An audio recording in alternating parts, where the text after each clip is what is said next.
What's up guys? Magandang gabi po sa inyo lahat na nanonood sa video ito. Ang tatalakayin po natin ngayon guys ay tungkol sa sumasakit na ipin pag araw.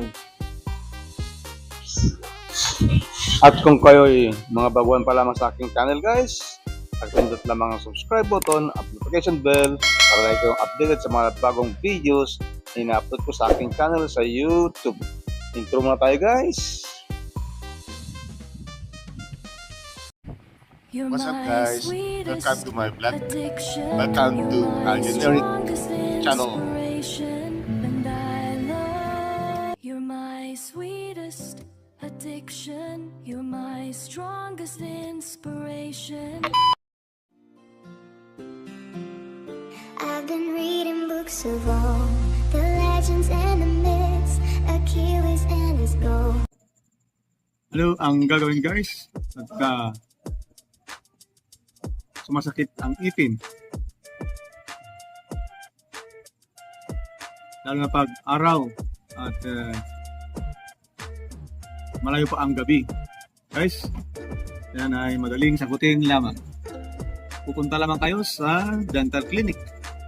Ayan, mga doktora ng mga ipin, mga espesyalista ng mga ipin, doon kayo magpapa-check up o magpapa-consulta guys.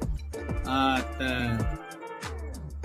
alam naman natin na kaibigan natin ang mga chocolates at mga candies. Mahilig tayo ng mga chocolates at mga candies. Lagi tayong kaibigan ni doktora na dentista. Ayan guys. At lagi tayong pupunta sa klinika ng mga dentista. Paano naman guys kung sumakit ang ipin mo at gabi na? Meron pa kayang bukas na klinika ng mga dentista? Yan ang aalamin natin guys, at yan ang susunod na vlog ko. Antayin nyo ang susunod na vlog ko tungkol sa sakit ng ipin pagka gabi na. Kasi pag gabi na, wala nang dentista. Ano kayang gagawin? Kayaan kayo ng mga gamot? Kung gamot guys, maraming nakabukas na drugstore sa gabi. Nagbibilhan ng mga gamot.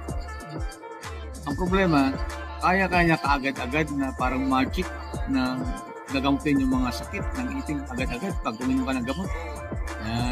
Yan ang susunod na sasagutin ko sa susunod na vlog ko guys. Ayan, kaya panoorin hanggang sa dulo ng video. Thank you for watching guys. Just click on my YouTube channel, Al Johnny Rick.